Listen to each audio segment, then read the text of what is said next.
Alô, oi, muito boa noite, muitíssimo obrigado pela presença aí de todos vocês. E nós vamos então apresentar hoje a doutora Fernanda de Luca com esse tema maravilhoso aí que é vegetarianismo e coronavírus, né? Numa época que todos nós temos que dirimir algumas dúvidas relacionadas ao vegetarianismo, evidentemente ao nosso sistema imunológico, principalmente agora, nessa época da pandemia da Covid-19. Eu quero apresentar aqui, com muito orgulho, com muita honra, a professora doutora Fernanda de Luca, que é médica pediatra pela Sociedade Brasileira de Pediatria do Conselho Federal de Medicina, é médica nutróloga pela Associação Brasileira de Nutrologia e Conselho Federal de Medicina, e é presidente da Associação Brasileira de Médicos Vegetarianos, ABMV. Então, a professora Fernanda, durante um tempo, vai fazer a sua apresentação e, evidentemente, estará aberta posteriormente a perguntas e respostas, das quais nós vamos, logicamente, moderando e passando para ela no final da apresentação. Agradeço muito a todos vocês, em nome da ABRAM, Associação Brasileira de Nutrologia, e é um prazer e uma honra aqui estar com a professora doutora Fernanda de Luca. Muito obrigado, doutora. Boa noite a todos, boa noite, professor Durval. Eu queria começar agradecendo essa oportunidade incrível que o professor Durval e a ABRAM está me dando aqui hoje. É uma honra enorme para mim estar aqui. Eu fui aluna da pós-graduação em 2015, então vir aqui hoje falar sobre vegetarianismo, para mim é assim, uma oportunidade ímpar. Eu sei que existem muitos preconceitos ainda com relação à alimentação vegetariana, ainda existem muitos mitos quando a gente fala em alimentação vegetariana, e eu espero conseguir hoje mostrar a todos vocês que estiverem nos assistindo que a alimentação vegetariana ela é muito saudável e pode ser uma excelente alternativa no controle e prevenção de muitas doenças, como as doenças cardiovasculares, o diabetes, a hipertensão, a síndrome metabólica e a obesidade. O professor Durval sugeriu que eu falasse sobre vegetarianismo e coronavírus, e eu vou tentar mostrar para vocês como que a maioria das doenças que estão relacionadas às formas mais graves de coronavírus, né, as principais doenças que são consideradas fatores de risco para o desenvolvimento de formas mais agressivas do coronavírus, têm relação com hábitos alimentares ruins e como a nossa alimentação pode contribuir para melhorar isso. Como que a alimentação vegetariana pode contribuir para não só prevenir, mas combater essas doenças. Deixa eu botar aqui.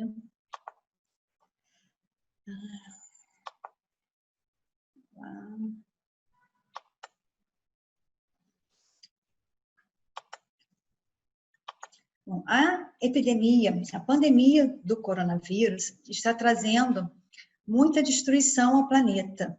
Temos aí milhares de hospitalizações e milhares de mortes. Será que todo esse caos que nós estamos vivendo atualmente se deve à gravidade do vírus? Ou será que tudo isso está acontecendo em consequência das más condições de saúde da população. As últimas evidências científicas já nos mostraram que a obesidade aumenta o risco de hospitalização e aumenta o risco de se desenvolver formas graves de pneumonia e necessidade do uso de ventilação mecânica. A obesidade tem relação direta com os hábitos alimentares, mais especificamente com o consumo de alimentos processados, alimentos ricos em gorduras saturadas, alimentos ricos em carboidratos simples e açúcares refinados e pobres em fibras, fitoquímicos e antioxidantes. O consumo desses alimentos também predispõe ao surgimento das doenças cardiovasculares, diabetes, hipertensão e síndrome metabólica, que são fatores de risco relacionados a formas mais graves do Covid-19. A obesidade também contribui para o surgimento de todas essas doenças que eu acabei de falar. E dessa forma, estar acima do peso nos coloca numa condição de maior vulnerabilidade para adquirir formas mais agressivas de coronavírus, como também nos predispõe a doenças relacionadas a piores desfechos clínicos. Bom, a obesidade, como eu falei, também tem relação com a nossa imunidade. O excesso de gordura corporal contribui para uma liberação de fatores inflamatórios que vão piorar a nossa resposta imunológica. E é exatamente isso que esse quadro aqui mostra para a gente. A gente tem, de um lado, uma pessoa com peso adequado, as células de gordura, trabalhando em harmonia com o nosso sistema imunológico, os linfócitos T e os macrófagos, que são nossas células de defesa, trabalhando em perfeita sintonia, o sistema imunológico capaz de combater as infecções. Aqui ao lado, uma pessoa com excesso de peso, esse excesso de gordura corporal provoca uma desregulação metabólica, promovendo liberação de mediadores inflamatórios, como eu mencionei, que vão causar uma inflamação em todo o organismo e prejudicar, assim, a resposta imunológica, facilitando a disseminação do vírus. Em abril desse ano, saiu um relatório falando sobre os números de pacientes hospitalizados nos Estados Unidos. Segundo esse relatório, 48,3% dos pacientes internados estavam com obesidade. E quase 90%, aqui 89,3% desses pacientes tinham pelo menos uma comorbidade. Uma dessas doenças que eu falei, diabetes, hipertensão, doenças cardiovasculares. Mas aí vocês vão pensar assim, caramba, a população americana é muito mais obesa do que os brasileiros. Os americanos, eles têm uma alimentação muito pior do que a nossa. Os americanos só comem fast food e porcaria. Será que a situação aqui no Brasil é muito diferente disso? Como é que será que está a população brasileira? Para responder essa pergunta, eu trouxe esse estudo que avaliou a prevalência de sobrepeso e obesidade na população brasileira, usando dados da Pesquisa Nacional de Saúde de 2013. São os dados que a gente tem mais recentes. Segundo esse estudo, a prevalência de sobrepeso em homens foi de 56,5% e de mulheres 58,9%. A prevalência de obesidade em homens, 16,8%, e a prevalência de obesidade em mulheres, 24,4%.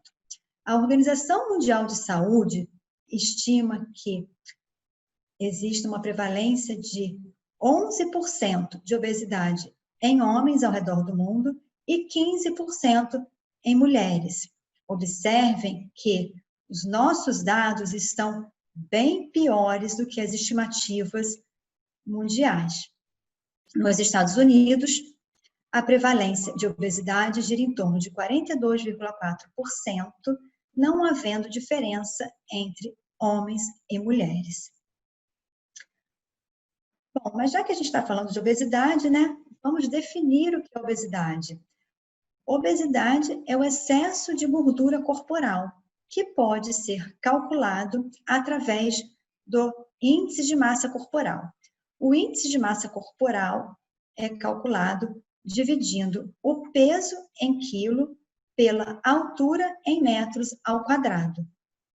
Um resultado entre 25 e 29,9 indica sobrepeso e um resultado maior ou igual a 30 indica obesidade. Já que nós viemos falar sobre vegetarianismo, eu trouxe esse gráfico aqui, retirado desse artigo, Vegetarian Diet and Childhood Obesity Prevention, Dietas Vegetarianas e Prevenção da Obesidade Infantil. Esse artigo, ele comparou o índice de massa corporal entre vegetarianos, aqui de verde, e não vegetarianos, em vermelho, a partir de 4 grandes estudos. Observem que, em todos os estudos, homens e mulheres vegetarianos, aqui de verdinho, tiveram menor índice de massa corporal. Esse outro estudo aqui avaliou o índice de massa corporal em 4 tipos diferentes de dieta. Eles consideraram a dieta dos que eles chamaram comedores de carne, meat eaters, os comedores de peixe, fish eaters, os vegetarianos e os veganos. E adivinhe qual foi o resultado encontrado? Menor índice de massa corporal entre os veganos. Além disso, o estudo observou que quanto maior foi a quantidade de proteína ingerida e quanto menor a quantidade de fibras na alimentação, maior foi o índice de massa corporal. Ou seja, consumir mais proteína e menos fibras interfere negativamente no nosso peso, aumenta o nosso peso. Bom, mas aí deve ter muita gente já pensando assim, né? Dieta vegetariana faz mal para a saúde. Eu ouvi falar isso. Dieta vegetariana tem risco, traz risco de grandes deficiências nutricionais. A dieta vegetariana precisa ser muito bem planejada, né? Para a gente acabar de uma vez por todas com esses mitos, temos aqui a posição da Academia Americana de Nutrição e Dietética sobre dietas vegetarianas. Eu vou ler para vocês o que eles dizem. Dietas vegetarianas bem planejadas, incluindo as veganas, são saudáveis, nutricionalmente adequadas e podem ajudar na prevenção e tratamento de algumas doenças. São apropriadas em todos os estágios da vida, incluindo lactação, infância e adolescência. Idosos e atletas. Desculpa, eu fui mexer aqui que a ponteira não estava funcionando. Agora sim. Dietas vegetarianas bem planejadas. Será que só a alimentação vegetariana precisa ser bem planejada? Esse estudo aqui avaliou a ingestão de antioxidantes na população brasileira. E olhem só o que eles encontraram. Quase 100%, 99,7% dos participantes apresentaram deficiência de vitamina E. E olha só um dado que muito me chamou a atenção. 85% dos participantes apresentaram deficiência de vitamina C. E por que esse dado me chamou muita atenção? As únicas fontes de vitamina C na alimentação são os alimentos de origem vegetal, o que significa que a população brasileira não está consumindo frutas e verduras em quantidades satisfatórias. Será que é só a alimentação vegetariana que precisa ser bem planejada? Será que consumir carne simplesmente garante que todos os nossos nutrientes sejam obtidos? Eu vou deixar essa pergunta aí na cabecinha de vocês. E aí, já que a gente está falando da Academia Americana de Nutrição e Dietética, eles recomendam também, no mesmo artigo, que eles se posicionaram a favor da dieta vegetariana, eles recomendam a adoção da alimentação vegetariana para pacientes que desejem emagrecer, pois as dietas vegetarianas se mostraram mais eficazes na perda de peso do que as dietas com carne. Essa é a posição da Academia Americana de Nutrição e Dietética. Mas o que será que vegetariano come? Será que vegetariano vive de alface e salada? Então, vou mostrar para vocês aqui a pirâmide da alimentação vegetariana e vegana. Na base da pirâmide, nós temos frutas, verduras e legumes. Um pouco mais acima, os grãos e cereais. No meio da pirâmide, as leguminosas, que são feijões, grão de bico, lentilha, ervilha, a soja e os derivados, como o tofu e o tempê. Aqui mais para cima, as oleaginosas, que são as castanhas, amendoim, nozes, amêndoas. No topo da pirâmide, os óleos vegetais, as ervas e os temperos. E aqui, na pontinha da pirâmide, nós temos ovos, leite e laticínio, que são opcionais. Os vegetarianos estritos, veganos, não consomem esses alimentos. Aqui ao lado, eu vou mostrar para vocês como é simples montar um prato sem nenhum alimento de origem animal. A gente vai dividir um prato ao meio. Metade desse prato nós vamos colocar frutas, legumes e verduras. Vamos pegar uma pequena porçãozinha para incluir as gorduras boas na alimentação. Que gorduras são essas? Abacate, as castanhas, o azeite de oliva. A outra metade do prato a gente divide, mais uma vez. Um quarto a gente ocupa com a proteína vegetal e outro quarto com os carboidratos.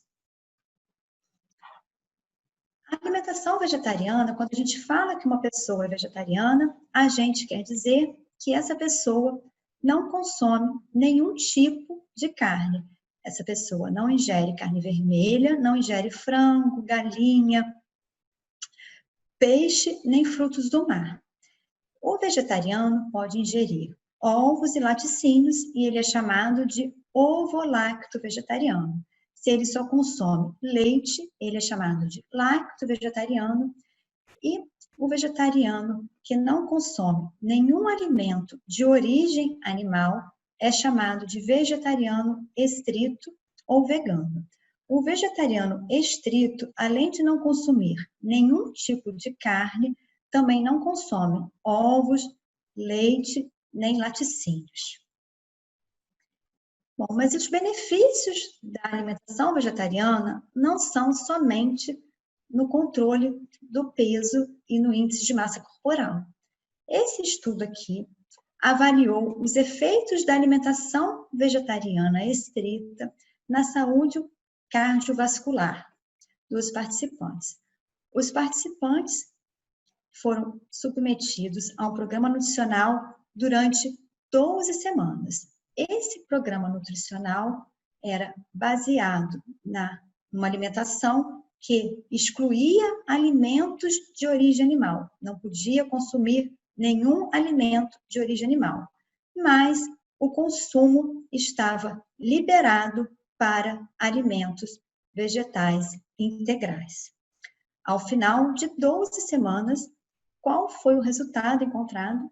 Os participantes tiveram uma perda média de peso de 4,8 quilos e uma redução em 30% do LDL colesterol.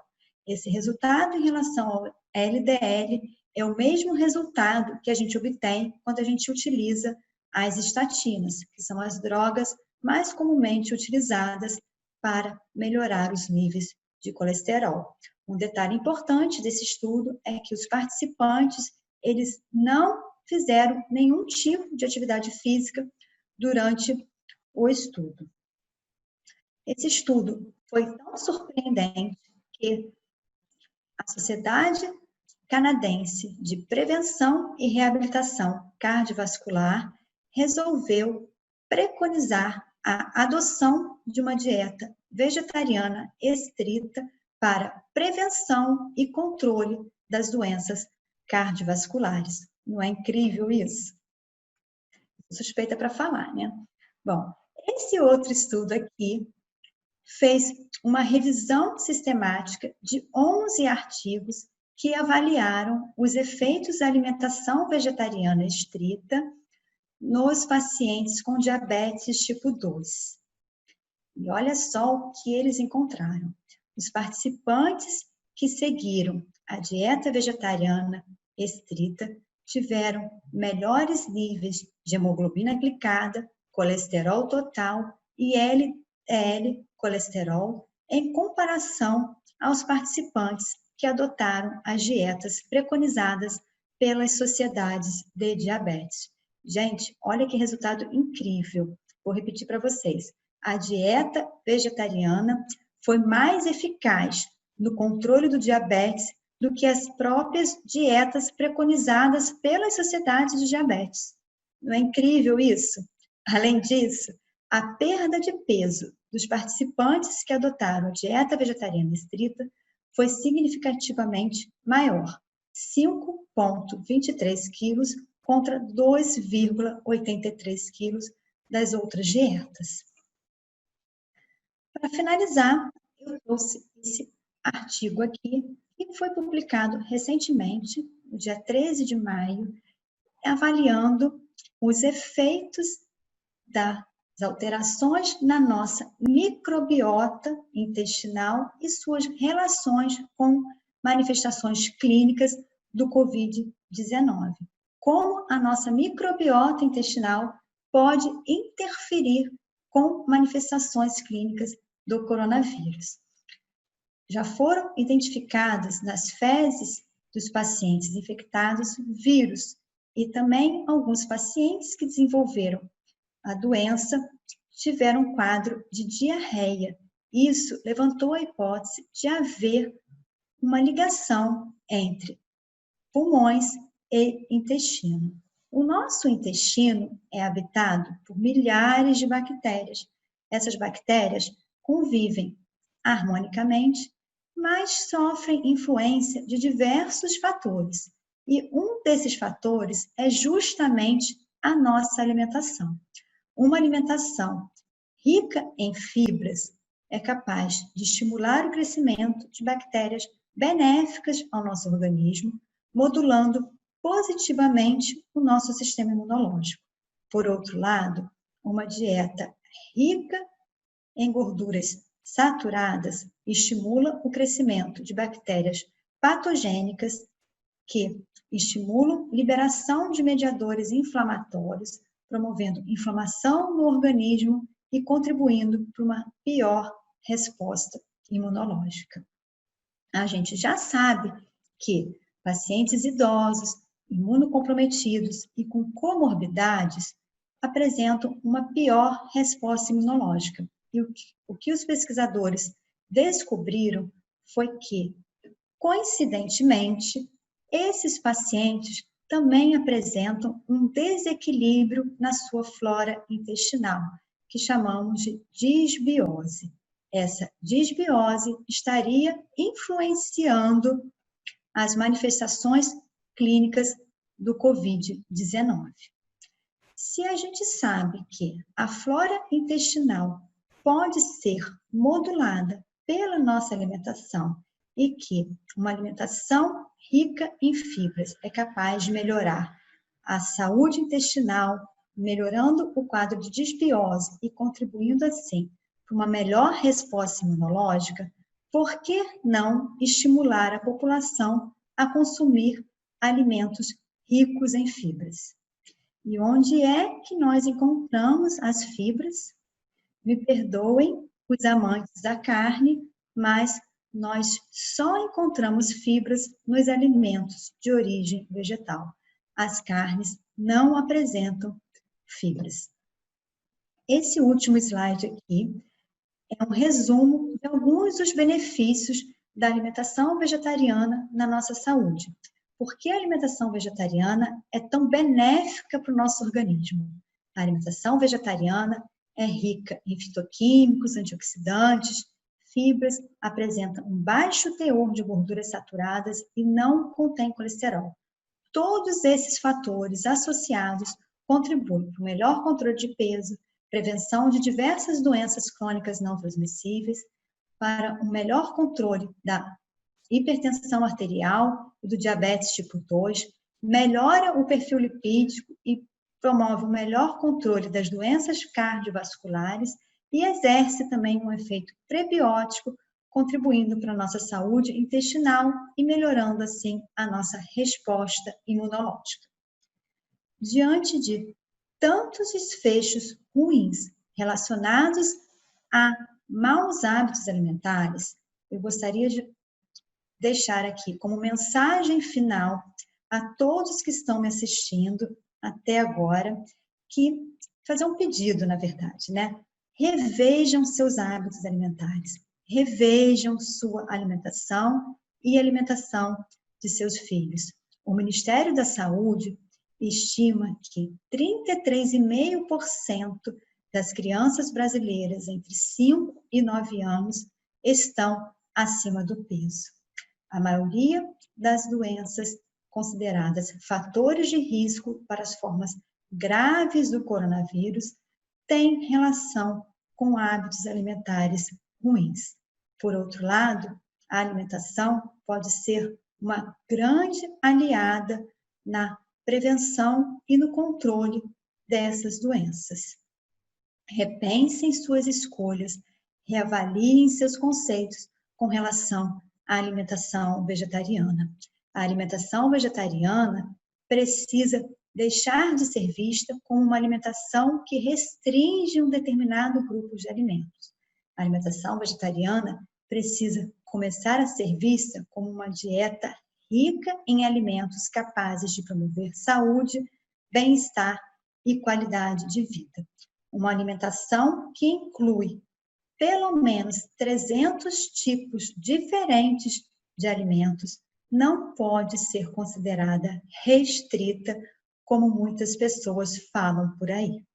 Bom, eu vou deixar vocês agora com as perguntas, me coloco à disposição para tirar todas as dúvidas que tiverem surgido com a apresentação. Quem quiser conhecer um pouquinho mais sobre os efeitos da alimentação vegetariana na nossa saúde, a gente tem lá no nosso site da Associação Brasileira dos Médicos Vegetarianos, abmv.org.br, mais de 400 artigos científicos catalogados para que os associados possam estudar a respeito.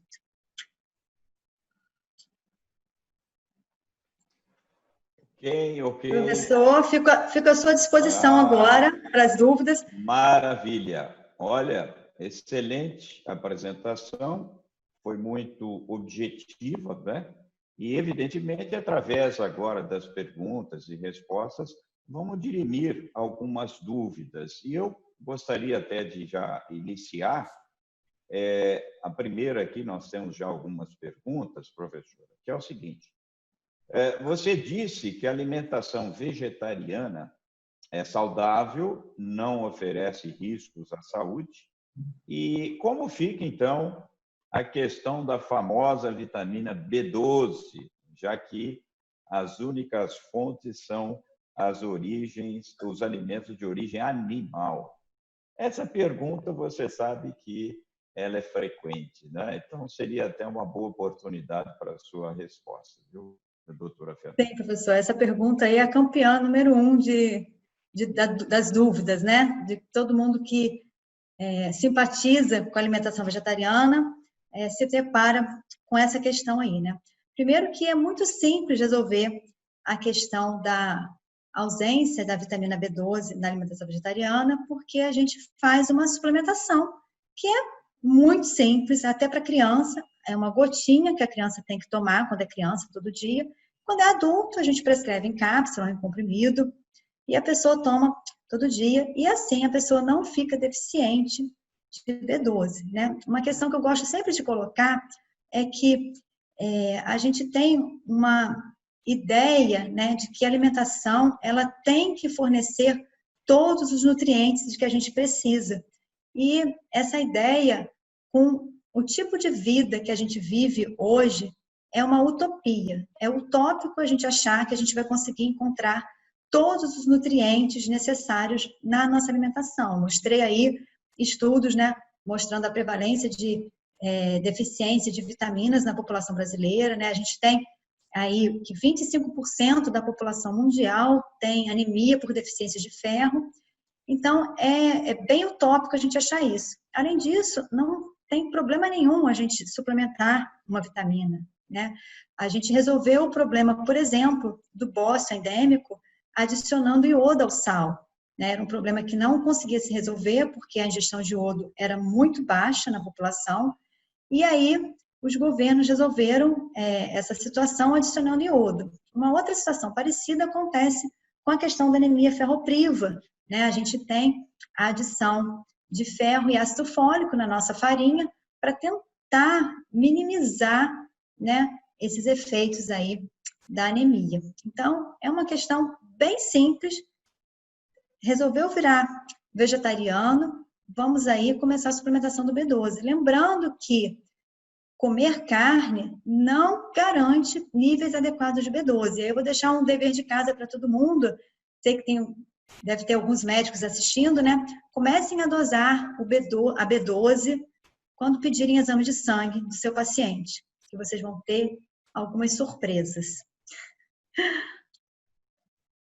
Isso. A outra pergunta: é possível conseguir uma adequada ingestão de proteínas sem consumir carne, ovos e leite?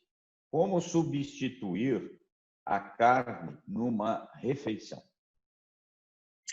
Pois é, a gente tem essa ideia também porque a gente aprende que proteína é igual a carne, carne é igual a proteína. E a gente acaba se esquecendo das proteínas vegetais, né? E a gente, quando consome carne, a gente chega a consumir 3 vezes a nossa necessidade diária de proteínas. Então, quando a gente para com a carne, fica a sensação de que está consumindo pouca proteína.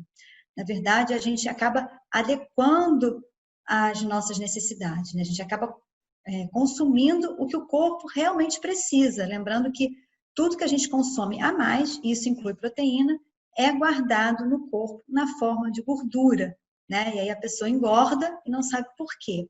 E aí, na alimentação vegetariana, as nossas principais fontes de proteína são as leguminosas, que são os feijões, todos os tipos de feijão, o grão de bico, a lentilha, a ervilha, a soja e os derivados. A gente também tem as castanhas, as oleaginosas como excelentes fontes de proteína. Só que, como esses alimentos são muito calóricos, a gente tem que usar com moderação, porque senão, se a pessoa resolve trocar, né, um bife por 200 gramas, uma porção aí, 100 gramas que seja, de oleaginosa, a pessoa vai, ao final do mês, estar rolando e aí vai falar que a culpa é da alimentação vegetariana. Não é isso que acontece, gente. Vocês viram aí que a alimentação vegetariana contribui até para a perda de peso, né? E numa refeição, né, a gente consegue substituir a carne usando exatamente as leguminosas, né? Para um adulto, uma concha do grão de leguminosa vai suprir, no almoço e no jantar, vai suprir a nossa necessidade diária de proteína, com segurança. Lembrando que todos os alimentos têm proteína. É lógico que, se eu for comer proteína só comendo alface, eu não vou, né, eu vou precisar comer muito alface. Mas até o alface tem proteína. A gente tem proteína nos cereais, nas verduras, nas frutas, só que em menor quantidade, né? Os alimentos que fornecem mais quantidade, como eu falei, são as leguminosas e as castanhas.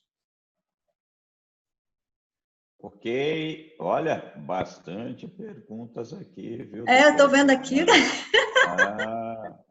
Qual a sua opinião sobre o consumo da soja já que sabemos que quase 100% da soja brasileira é transgênica?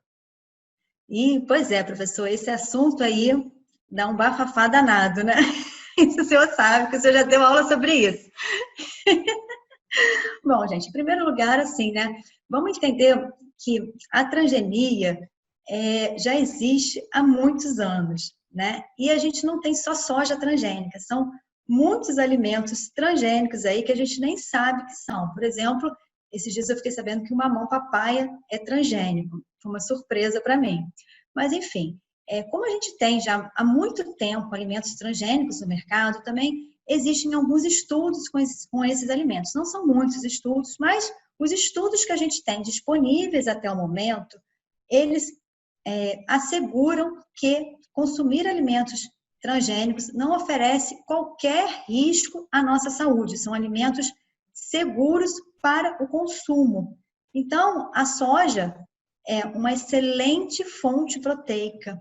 Entre as leguminosas, é a leguminosa que tem maior teor de proteína e maior teor de cálcio. Então, não fiquem com medo de consumir a soja. Tem também um mito, né? O professor já deve ter ouvido falar, né? De que consumir soja faz a menina, a criança, entrar em puberdade precoce, ou então faz os homens ficarem com peitinho, né? Tudo isso, como eu falei, é mito. Nada disso foi comprovado cientificamente. A gente tem um monte de estudo mostrando que o consumo da soja é seguro e não oferece riscos para a saúde, mesmo sendo a soja transgênica. Muito bom. Agora, e os antinutrientes das leguminosas? Como reduzir esse impacto? Né? Pois é, isso é muito simples, professor. Os antinutrientes, né, os fitatos que tem nos grãos, a gente consegue eliminar colocando o grão de molho, né? O ideal é pelo menos aí 8 a 12 horas de molho. Você prepara, cata lá o seu feijão à noite, coloca de molho na água, no dia seguinte você escorre aquela água, troca a água e cozinha o seu feijão, o seu grão de bico, e assim a gente consegue reduzir o número de fitatos. Lembrando que o fitato, ele não é o vilão da história, né? Porque os fitatos têm estudos mostrando que ajudam no controle de alguns tipos de câncer. Quando a gente faz isso, coloca a leguminosa de molho, a gente diminui a quantidade, mas a gente não tira 100%, né? E a gente consegue, assim, otimizar, né, os nutrientes que tem ali, os micronutrientes que tem nas leguminosas.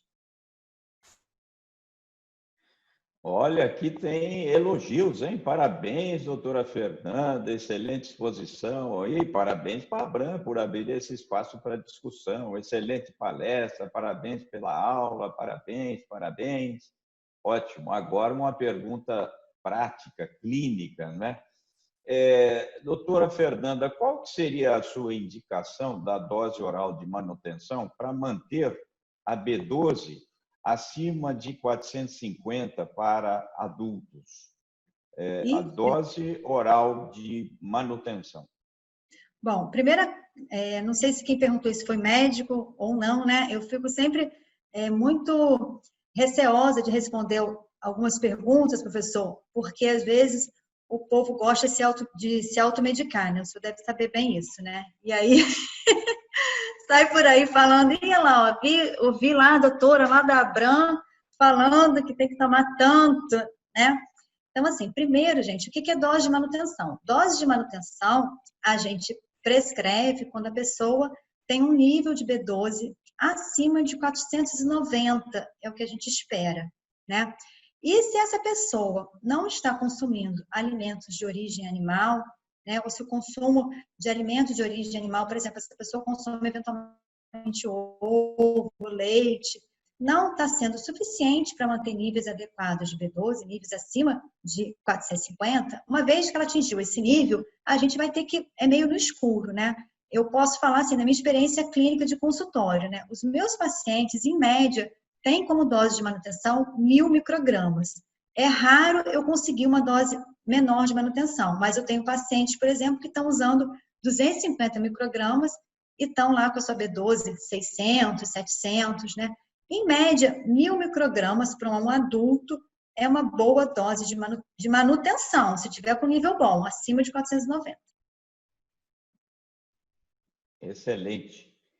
Shiitake ou cogumelos repõe a proteína? E essa pergunta é ótima, professor. Eu adoro, porque eu adoro os cogumelos. Aliás, eu só comecei a comer cogumelo depois que eu virei vegetariana, viu?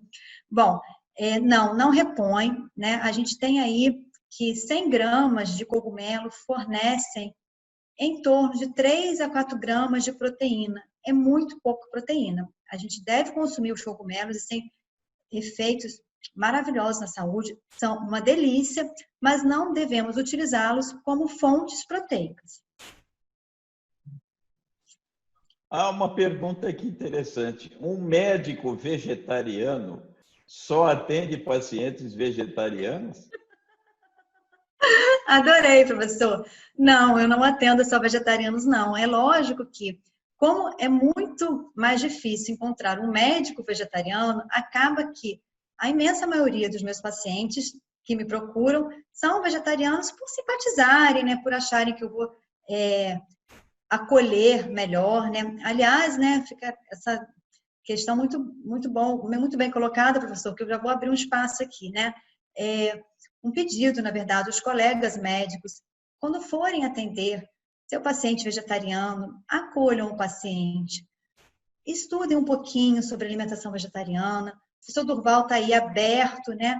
Abriu esse canal aqui com a associação, né? A gente espera contribuir mais e mais, né, com a Abram, para que a gente seja instrumento de ensino mesmo, né, de aperfeiçoamento médico, para que o médico que não é vegetariano, né, que é a imensa maioria, possa atender com qualidade o paciente vegetariano. Porque chega muito lá no consultório, professor, o paciente vegetariano revoltado, às vezes está há muito tempo sem acompanhamento. Uma vez eu atendi uma bebê de 6 meses que não tinha passado por médico ainda, por pediatra, porque a mãe estava com medo de ir no pediatra e o pediatra mandar dar carne, mandar dar ovo, e ela não queria, né? Então, assim, nada melhor para a gente conseguir resolver essas situações, né, do que o conhecimento, né? Porque quando a gente conhece, quando a gente estuda, a gente pode falar com segurança, né, e orientar corretamente esse paciente. Fica aí o meu pedido aí, né, para os colegas médicos que assistiram, que estão me assistindo agora, né? A gente tem o site da associação, tem muito artigo científico lá. Eu me coloco à disposição também para quem quiser tirar dúvida, pode entrar em contato comigo, né? A gente conversa. Estou com um paciente vegetariano, estou com alguma dificuldade, né? A associação é aberta a isso. E isso, olha, até interessante, porque aqui está tendo uma ideia, né, uma proposta que pode ser muito interessante. Que tal uma aula sobre vegetarianismo na infância? Como Ótimo, vou conduzir adorar. nas diferentes fases, lactente, pré-escolar, escolar e adolescente? Eu acho Nossa, que vou adorar. seria Vamos muito marcar, interessante. vamos marcar. Vamos marcar. Aqui tem uma médica que diz, olha, eu sou radiologista e vegetariana estrita há muitos anos, tá? E estão parabenizando aqui pela aula e perfeitas colocações. E também dizendo aqui, eu não sei se essa ideia foi incrível, mas aqui tem uma pergunta que eu acho até interessante, com relação à menopausa. Existe aí algum tipo específico, alguma recomendação específica com relação à menopausa e alimentação vegetariana? Ela ajuda, não ajuda? Ela ajuda e ajuda muito, né? Porque a gente sabe que as isoflavonas da soja, elas contribuem para amenizar os sintomas da menopausa. E a soja, ela é uma excelente aliada na menopausa e também no controle do câncer de mama, né? A gente sabe aí que o câncer de mama tem atingido muitas mulheres, muitas brasileiras, né? E tem vários estudos mostrando que a soja pode ser uma grande aliada na prevenção desse tipo de câncer. Tinha que ter essa pergunta: gestante pode ser vegetariana? Sim ou não? Professor, eu adoro. Olha, quem me conhece sabe que eu sou apaixonada por gestante. Eu adoro, eu tenho um monte de gestante no consultório, porque eu adoro tratar gestante, adoro acompanhar gestante. Gente, gestante pode ser vegetariana. Eu tenho bebês que são veganos desde a barriga da mãe, cada um mais fofinho do que o outro. Então, a gestação, ela é um período maravilhoso na vida da mulher, né? E se a mulher ela já é vegetariana, não tem razão alguma para ela voltar a consumir carne, leite, ovos, a não ser que seja a vontade dela. Eu sempre falo isso para as minhas gestantes, porque gestante tem os desejos, né? E às vezes dá uns desejos malucos, né? E aí ela fica assim, ai meu Deus, o que eu faço? Eu falo, gente, se você quer ser vegetariana, tudo bem você seguir a alimentação vegetariana, é saudável, não oferece riscos para a saúde. É lógico que, como eu falei, a gente vai precisar de um acompanhamento, como toda gestante. A gente vai precisar suplementar algumas vitaminas, como toda gestante. Mesmo gestante que consome carne, a gente vai lá, prescreve ferro, ácido fólico. Então, vai precisar de acompanhamento. Mas ela não vai precisar voltar a comer carne se ela não quiser. É saudável e pode sim continuar a alimentação vegetariana sem riscos para o bebê. Ótimo. Aqui tem uma mastologista que ela diz, olha, eu sou vegana há 4 anos e meio e eu tenho 30 anos e todo mundo diz que eu tenho 21 anos. Olha, maravilha. Nossa! Carla, espetáculo. Vegetarianismo em idosos. E agora? Falou da gestante, não tem problema. E nos idosos? Tem problemas ou não tem problema? Não tem problema, não tem problema ainda, não tem problema. Totalmente, eu falei lá, a posição da Academia Americana, né, de Nutrição e Dietética, os idosos, eles podem adotar alimentação vegetariana sem nenhum risco para a saúde, tá? Como eu expliquei, né, eu acredito que quem fez essa pergunta está principalmente preocupado com a questão de proteína, né, porque a gente sabe que com a idade mais avançada, a gente vai perdendo massa muscular, né, o osso vai ficando mais fraco, e tudo isso começa, né, a preocupar, né, se tem uma alimentação que dizem que não é saudável, né? Por isso que eu falei que a gente precisa tirar alguns mitos da alimentação vegetariana. Então, quando a gente pensa, né, em osso saudável, a gente tem que pensar em vitamina D, a gente tem que pensar em exposição solar, a gente tem que pensar em cálcio, a gente tem que pensar em magnésio, né? A questão da massa muscular não depende somente de ingerir proteína, por isso que o idoso tem que fazer atividade física também, porque músculo atrofia se ele não for exercitado.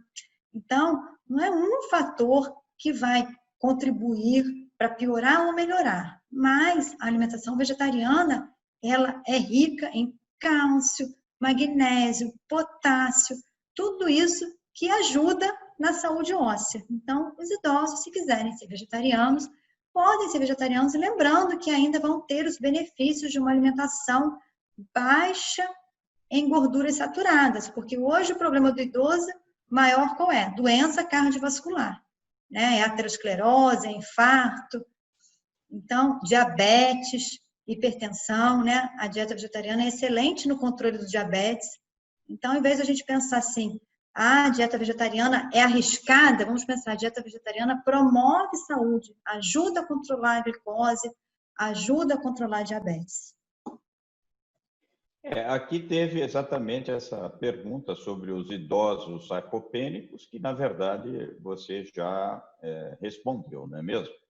Agora, aqui tem uma pergunta sobre as dioxinas. Elas também ficam acumuladas nas plantas e poderia, por causa disso, trazer algum tipo de malefício, né, para o nosso organismo?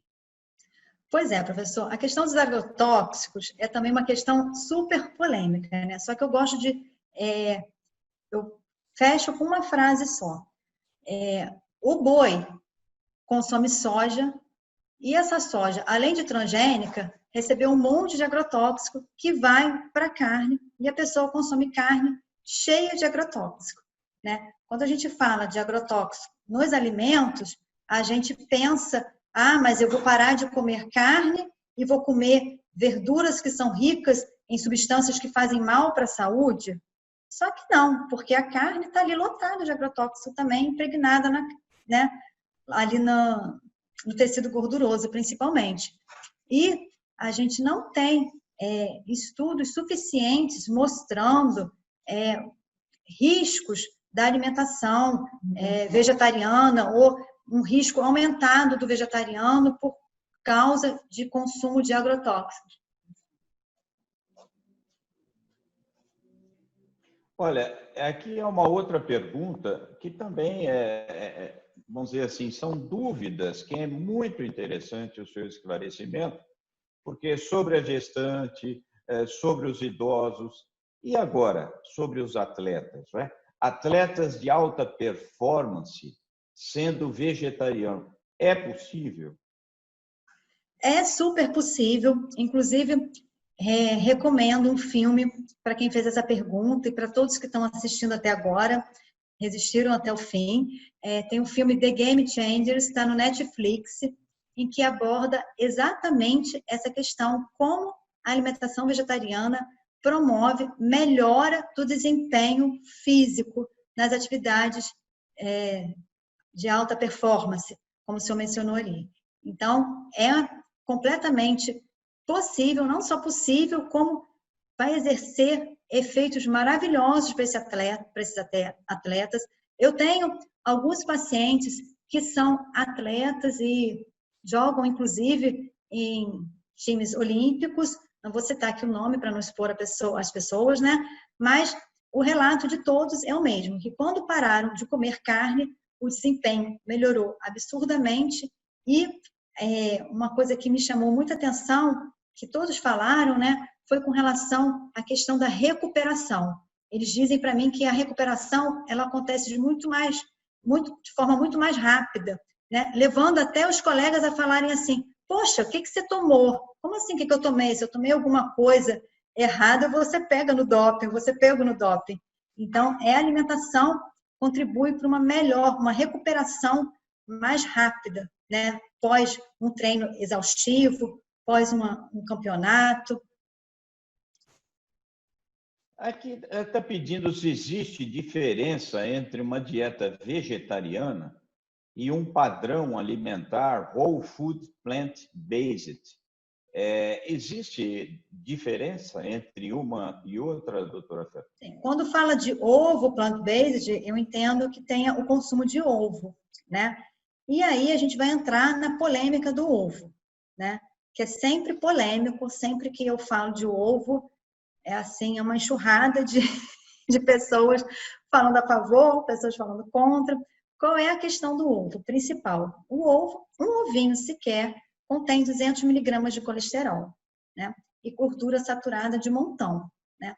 Colesterol e gordura saturada são os principais fatores que contribuem para as doenças cardiovasculares. Então, né, se tem diferença, é claro que tem, né? A pessoa que tem uma dieta que não inclui ovo, ela não consome colesterol e ela tem um consumo de gorduras saturadas muito baixo, porque gordura saturada na alimentação vegetariana está principalmente nos óleos. Então, se ela não abusa de alimentos com gordura saturada, né, a ingestão vai ser bem pouca e até às vezes uma preocupação isso, professor Durval, na alimentação de crianças, porque criança precisa de gordura. Então, eu sempre coloco para a mãe, olha, tem essa questão da gordura faz mal, gordura faz mal, gordura faz mal, e às vezes a criança está consumindo uma quantidade muito pequena de gordura que atrapalha o seu crescimento. Então, nem tão pouco, nem exagerado. Mas se a pessoa consome ovo, é vegetariana, e consome ovo, a alimentação dela e os efeitos na saúde sem dúvida que serão diferentes do efeito de uma pessoa que só consome alimentos de origem vegetal. Olha, aqui está dizendo até uma informação interessante, que o bicampeão do Ironman, ele é vegano. Agora, olha, uma coisa aqui muito interessante. Bom, primeiro aqui tem o Dr. Chada, que está dizendo que a palestra é maravilhosa, excelente, e tecendo aí comentários muito positivos a respeito. Não só ele, mas agradeço a todos, né? E certamente voltaremos, não é mesmo, doutora Fernanda, com palestras, como já comentamos aí, mais específicas. Agora, essa pergunta eu acho muito interessante sobre pós-bariátrica. Aqui ela está dizendo de que já sofreu muito preconceito por ser vegana. Dizem que o pós-bariátrica é impossível ter essa dieta, mas sei que isso não é verdade. E aí gostaria que você fizesse algumas colocações do veganismo pós-bariátrico. Professor, eu tenho algumas pacientes pós-bariátricas veganas, sabe? Inclusive, quando elas vieram consultar comigo, né? Eu falei assim, poxa, por que vocês não me conheceram antes? Porque senão vocês não tinham feito bariátrica. Eu brinco assim com elas, né? Mas a gente sabe, né, que o paciente de pós-cirurgia bariátrica, né, ele tem uma menor absorção dos nutrientes. E aí a gente vai tomar cuidado, como a gente toma cuidado com qualquer paciente que consome carne. Eles vão ter uma ingestão menor de alimentos, né, porque não conseguem ingerir mesmo, né? E exatamente por isso também por isso tem uma menor absorção, então a gente vai precisar suplementar aquilo que tiver deficiente. Então a gente tem que acompanhar, né, no primeiro ano de cirurgia pós-bariátrica, eu faço um acompanhamento a cada 3 meses, né? E a gente vai vendo o que está deficiente, o que não está. Mas o que eu posso falar da minha experiência de consultório é que não há diferença entre o bariátrico, que é vegetariano, pós-bariátrico, que é vegetariano, vegano, e o que não é. A gente tem só que estar com um profissional que saiba fazer as corretas orientações para não faltar nutrientes, né? Qualquer alimentação. A gente vê tanta maluquice aí, né, professor? O pessoal, uma vez uma paciente falou para mim assim, paciente bariátrica, e essa nem é vegetariana. Olha só o que aconteceu. Estou acompanhando ela, o colesterol dela sempre bonitinho, ali 160, 170, tal. Aí, 3 meses depois, peguei o exame dela, colesterol de 250. Falei, meu Deus do céu, o que aconteceu com essa criatura? Olha só, ela com o médico acompanhando, resolveu, estava bariátrico, tem pânico de engordar, né? Então, ela começou a aumentar o peso, resolveu seguir uma dieta aí de uma blogueira famosa que baseava a alimentação no consumo de 12 a 15 ovos por dia. E aí, resultado. Aí, quando eu peguei o resultado, ela, eu sabia que você ia descobrir. Eu falei, como assim? Eu quero saber o que aconteceu. Porque você não tinha problema de colesterol e agora você tem. Né? Aí contou essa história. Então, assim, a gente precisa, qualquer alimentação, ela, né? A nutrologia, né, professor? Vamos fazer aí, vamos puxar aí, né? Pra gente, né? A nutrologia está aí para isso, né? Para ajudar as pessoas a se alimentarem melhor, né? De forma a fornecer os nutrientes que o corpo está pedindo, que é uma coisa completamente individual. Né? O nutriente que eu preciso não necessariamente é igual ao nutriente que a minha mãe precisa, que a minha filha precisa, até mesmo que uma irmã que eu não tenho precisaria. Né? Não, é verdade. Boa colocação. Inclusive, você que já fez aí a pós, sabe, a pós de nutrologia, né, da Abram, onde eu até uma vez já comentei, sempre comento isso, de uma paciente com 32 anos, atleta, que fazia uso todos os dias de 32 ovos por dia. 32 ovos por dia. E os exames laboratoriais, logicamente, mostraram hipercolesterolemia, hipertrigliceridemia, hiperuricemia, TGO, TGT, gama-GT alteradas. Enfim, você vê o que às vezes a versão do fato mais forte que o fato, né? As pessoas muitas vezes têm essa visão, né?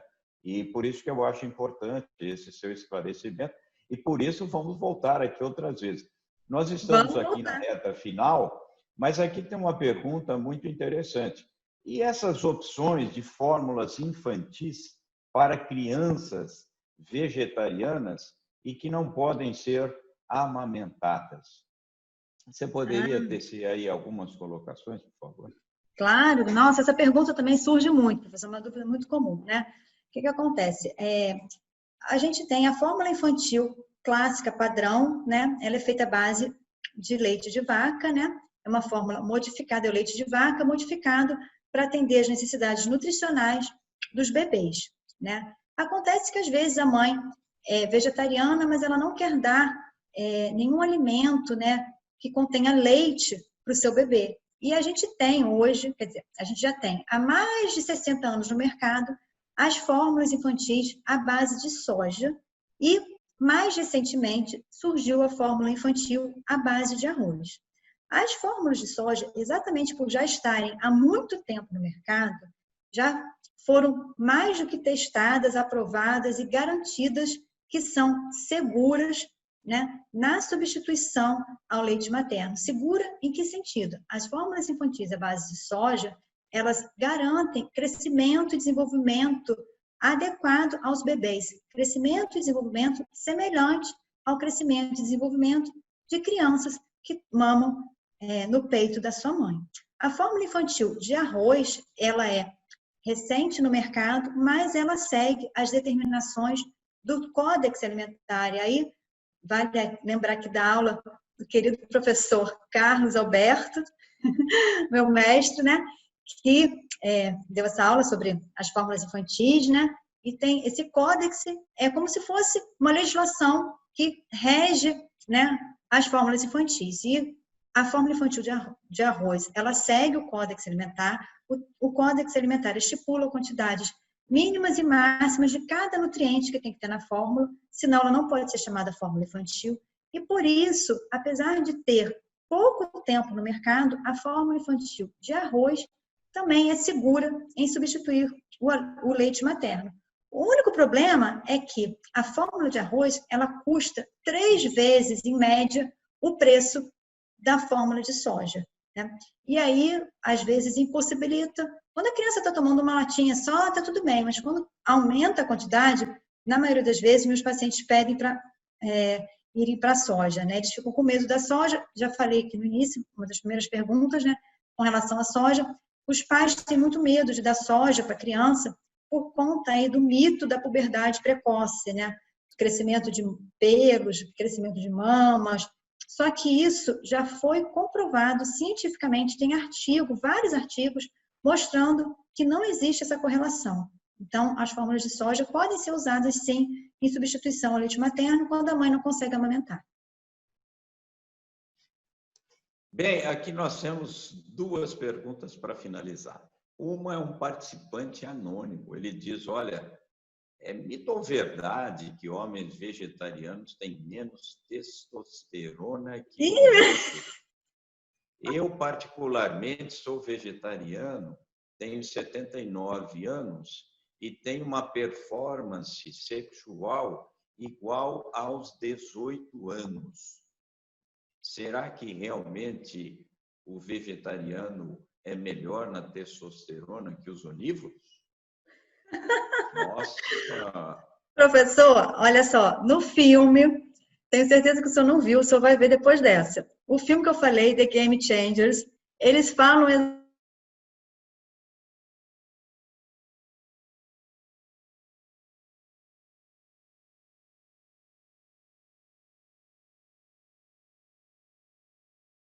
pacientes, a maioria deles são vegetarianos, né? Eles não se queixam, eles não vêm com essa queixa de baixa de testosterona. E como o paciente vegetariano, ele tende a ter um menor índice de massa corporal, na verdade, né, eu tenho pacientes vegetarianas, mulheres gordinhas, mas os meus pacientes do sexo masculino, eles todos são bem magrinhos e bem fisicamente.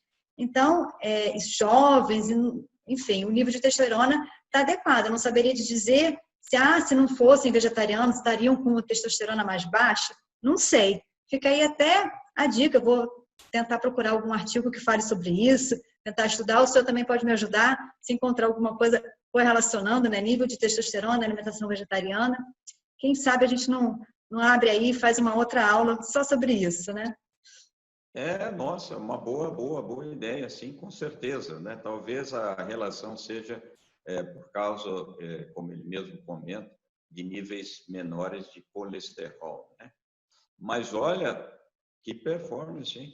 E a última pergunta é se a dieta vegetariana rejuvenesce. E aqui tem até uma observação. A professora realmente não aparenta a idade que tem, pois eu a conheço há muito tempo e a aparência dela é de 32 anos. Puxa vida.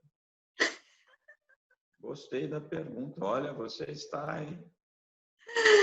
Bom, olha só, é o seguinte, né, professor? Eu falo sempre nas minhas apresentações, né? Porque o professor me conhece, sabe que eu sou magrinha, né? E já todo mundo já vem aquele bullying, né? Ah, não, ela é assim porque ela é vegetariana, né? Então, só que eu sou magra porque eu sempre fui magra. Quem me conhece há muito tempo sabe que eu fui uma criança magrela e eu comia muito mal quando eu não era vegetariana. Minha alimentação melhorou 1000% quando eu virei vegetariana. E com relação especificamente a essa pergunta aí, né, o que a gente vê, e aí eu acho que vou levar para esse lado, porque eu acho que é isso que a pessoa está querendo saber, né? O que acontece muito, que vem muito de dúvida, é com relação à questão do colágeno, né? Ai, porque vegetariano não produz colágeno, porque eu tenho que tomar colágeno, mas o colágeno é de origem animal, então eu não posso tomar colágeno. E aí eu falo sempre o seguinte, né? A gente, para formar colágeno, a gente precisa de 3 aminoácidos que a gente obtém da alimentação. Só que além desses 3 aminoácidos que a gente obtém na alimentação, a gente precisa também da vitamina C. E lembra que eu mostrei um estudo que falou que 85% da população brasileira está com deficiência de vitamina C. Sem vitamina C, pessoal, a gente não produz colágeno. Então, mesmo, né, essas pessoas aí que fazem essas dietas low carb, com um monte de carne, gordura, papapá, e não come fruta porque não pode ter carboidrato, essa pessoa pode ter problema na produção do colágeno. E aí, sem colágeno, a pele realmente não vai ficar com aparência jovem, né? Muito bem, aqui é só uma brincadeirinha, mas esse mesmo participante anônimo agora é um outro, tá? Deve ser mulher. Está dizendo que o meu marido vegetariano não parece ter a testosterona baixa. Olha que aqui está tendo aqui algumas confissões. Olha o que está provocando a sua aula. Hein? É bom que a gente fica conhecendo, né, professor? Bom, nós então, nós temos que terminar pelo tempo, mas voltamos novamente numa outra oportunidade. Essa aula, sim, vai ficar gravada, tá certo? E iremos disponibilizar. E numa outra oportunidade, a gente vai, então, falar assuntos um pouco mais específicos, né? E acho a importância dessa apresentação quebrar os mitos, né?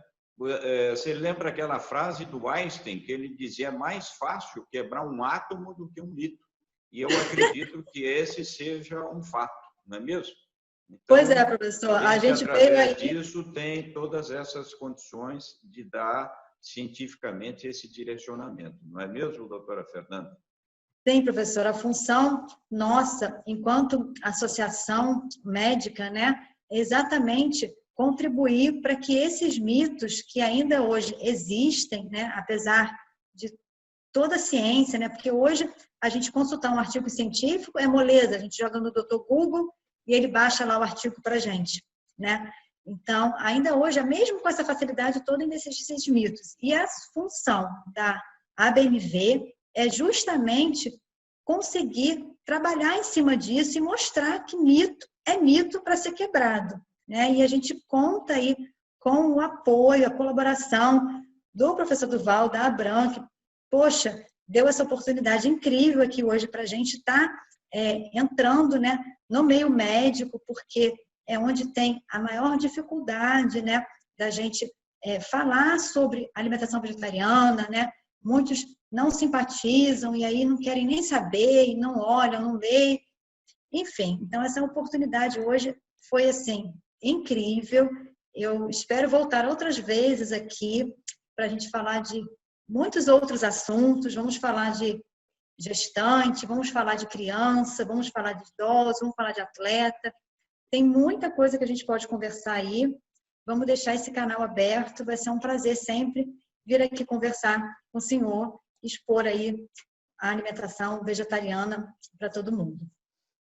Ok, muitíssimo obrigado a todos que nos assistiram. Prazer, uma honra. Voltaremos com certeza. Doutora Fernanda, muito obrigado. A você que está aí nos assistindo, muitíssimo obrigado.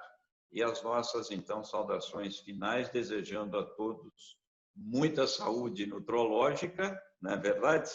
E um sistema imunológico muito bem protegido. Muito obrigado. Gratidão, professor, mais uma vez. Boa noite. Muito obrigado.